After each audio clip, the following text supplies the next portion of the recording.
So we're here tonight to celebrate an important step in the relocation of the world's largest collection of great hunger art from Hamden to Fairfield.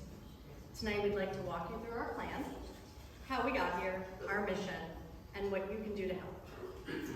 Upon the closure of Ireland's Great Hunger Museum in Hamden, a small group of us, mostly from the Gaelic American Club, banded together with a common goal of keeping the collection together and here in Connecticut.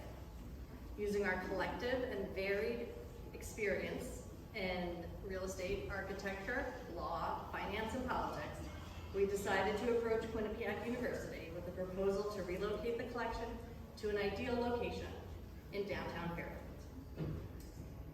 636 Old Post Road was the former location of the Fairfield Museum and is conveniently located in the beautiful historic section of Fairfield. Within walking distance of the train, many fabulous restaurants and shopping, and adjacent to the Gaelic American Club. It will be a resource for 4 major universities and 99 public schools in the area. And the proximity to this museum, will create a unique cultural destination with ample opportunities for joint programming and promotion. As I mentioned earlier, with the support of our local, state, and federal representatives,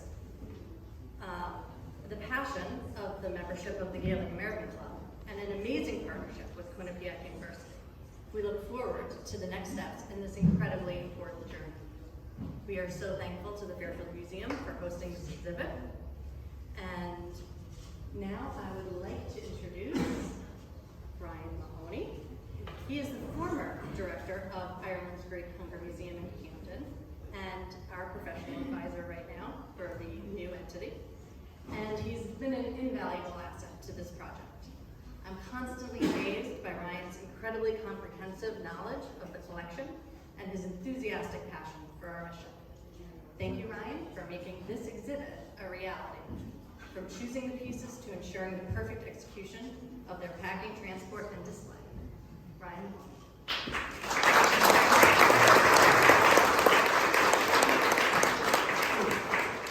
This is a bit surreal for me, I'm sure you can imagine.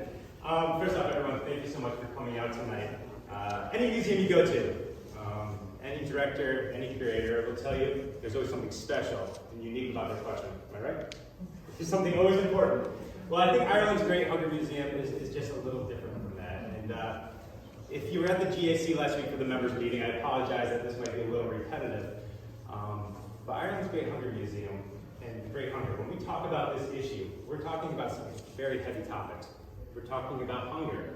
We're talking about starvation, disease, death. We're talking about evictions, immigration. We're talking about xenophobia, government corruption, nationalism. These are topics that are hard enough for all of us to talk about, let alone have civil conversations about, let alone my 5-year-old and 7-year-old. They can't comprehend that.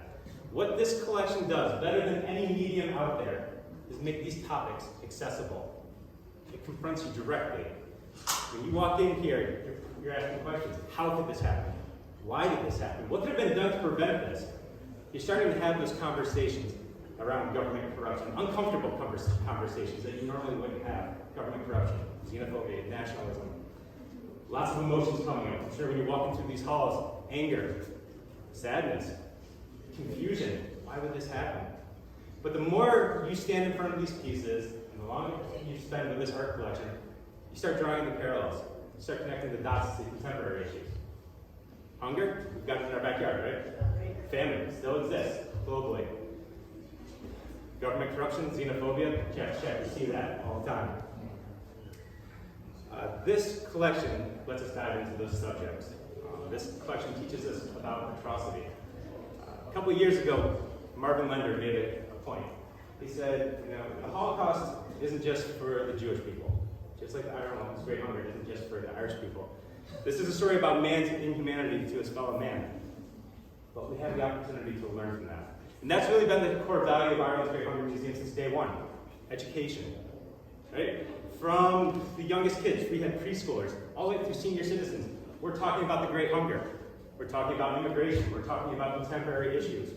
We're bringing in med school students to use visual thinking strategies to enhance their observation skills. We're bringing in nursing students to look at how starvation affects the human body.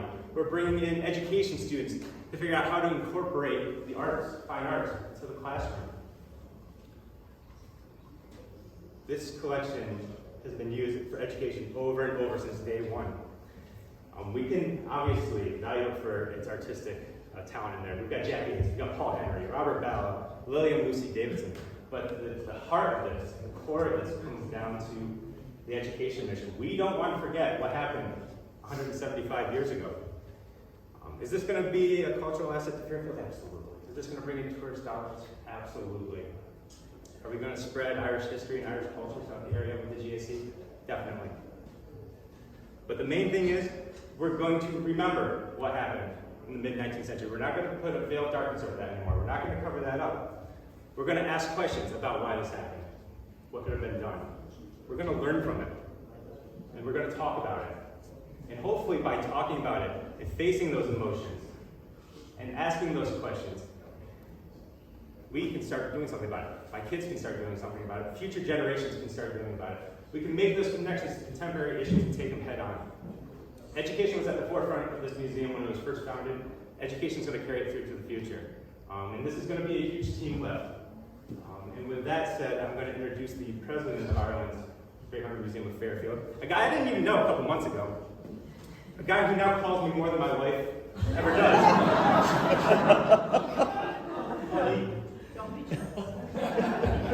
Yeah, I don't think she likes me.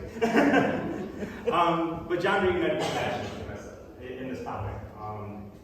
And I thank him for that. So ladies and gentlemen, without further ado, John Floyd, the president of the Irish